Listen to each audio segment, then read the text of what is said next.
Hey everyone, welcome to Sen's atelier. இன்றைக்கி நம்ம பார்க்க போகிற ஸ்டிச்சுக்கு பேர் வந்து herringbone stitch. Okay, so இந்த ஸ்டிச் வந்து பார்க்கறதுக்கு ரொம்பவே டிஃப்ரெண்ட்டாக இருக்கும் அண்ட் சூப்பராக இருக்கும். பார்க்குறதுக்கு டிஃப்ரெண்ட்டாங்கிறத விட சூப்பராக இருக்கும் அதோட லுக் வைஸ். ஸோ இது எப்படி போடுறதுன்னு பார்க்கலாம். ஃபர்ஸ்ட் இதுக்கு வந்து என்ன பண்ணணும்னா, இந்த மாதிரி ஒரு ஸ்கேல் எடுத்துக்கோங்க. ஸ்கேல் எடுத்துகிட்டு ஒரு 2 லைன் ட்ரா பண்ணுங்கள். மேலே ஒரு லைன் அண்ட் கீழே ஒரு லைன். எப்படி பண்ணுறேன்னு பாருங்கள். ஃபஸ்ட்டு மேலே ஒரு லைன் போட்டுக்கிறோம் அண்ட் கீழே ஒரு லைன். ஓகே, 2 லைன் போட்டுட்டு இப்போது நம்மளோட ஸ்டிச்சு எப்படி இருக்குன்றது நான் உங்களுக்கு ஃபர்ஸ்ட்டு பாயிண்ட் அவுட் பண்ணி காமிச்சிடுறேன். அப்போ உங்களுக்கு ஈஸியாக இருக்கும். ஸோ ஃபஸ்ட் பாருங்கள். ஓகே, ஃபஸ்ட்டு நம்ம ஸ்டிச்சு ஸ்டார்ட் பண்ணுற ஏரியா வந்து இங்கே அண்ட் அங்கேருந்து மேலே ஒரு ஸ்டிச் போவோம்.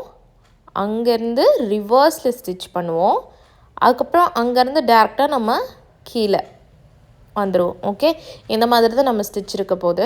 அண்ட் நம்ம இதை வந்து சில்க் த்ரெட் யூஸ் பண்ணி நம்ம இப்போ பண்ண போகிறோம். ஓகேவா? ஓகே, ஃபர்ஸ்ட்டு நான் இங்கேருந்து ஸ்டார்ட் பண்ணுறேன். எப்பயுமே ஒரு பேக் ஸ்டிச் போட்டுக்கோங்க. அதுதான் லாக் ஸ்டிச். லாக் பண்ணிட்டீங்கன்னா தான் நமக்கு பிரிஞ்சு வராது. ஸோ அதனால் லாக் ஸ்டிச் போட்டுட்டு நான் சொன்ன மாதிரி அங்கே மேலே எடுத்துகிட்டு போயிட்டு ஒரு லாக் ஸ்டிச். தென் அப்படியே ரிவர்ஸில் வந்து ஒரு குட்டி செயின் போடுறீங்க. அதுதான் லாக். ஓகே, லாக் ஸ்டிச் போட்டாச்சு. அப்படியே கீழே வரும். கொஞ்சம் நான் தள்ளி போட்டுட்டேன், பாயிண்ட் பண்ணிட்டேன். ஸோ அதை வந்து கொஞ்சம் நான் முன்னாடியே எடுத்துக்கிறேன், கன்ஃபியூஸ் ஆகிக்க வேணாம். அங்கேருந்து மறுபடியும் ரிவர்ஸ். ஓகே, ரிவர்ஸ் வந்துட்டோம். அங்கே ஒரு லாக் ஸ்டிச். இந்த ஸ்டிச்சை பொறுத்த வரைக்கும் எல்லா இடத்துலையுமே லாக் ஸ்டிச் போடணும்.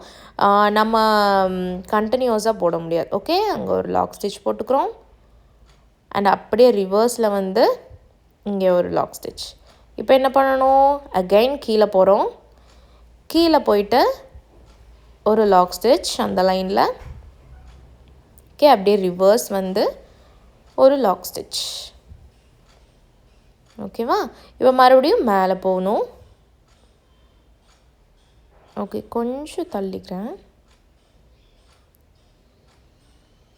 ஓகே, கேமரா வந்து கொஞ்சம் அட்ஜஸ்ட் பண்ணிகிட்டே இருக்க வேண்டியதாக இருக்குது, ஏன்னா ஷேக் ஆகிட்டே இருக்குது. ஸோ அதனால் ஓகே, இங்கே பாருங்கள், அது ஃப்ரேம்குள்ளே அந்த ஸ்டிச் வர மாட்டேங்குது. அதுதான். ஓகே, இப்போ நான் நல்லா கொஞ்சம் மூவ் பண்ணி வச்சுக்கிறேன். இப்போ தெரியும் பாருங்கள்.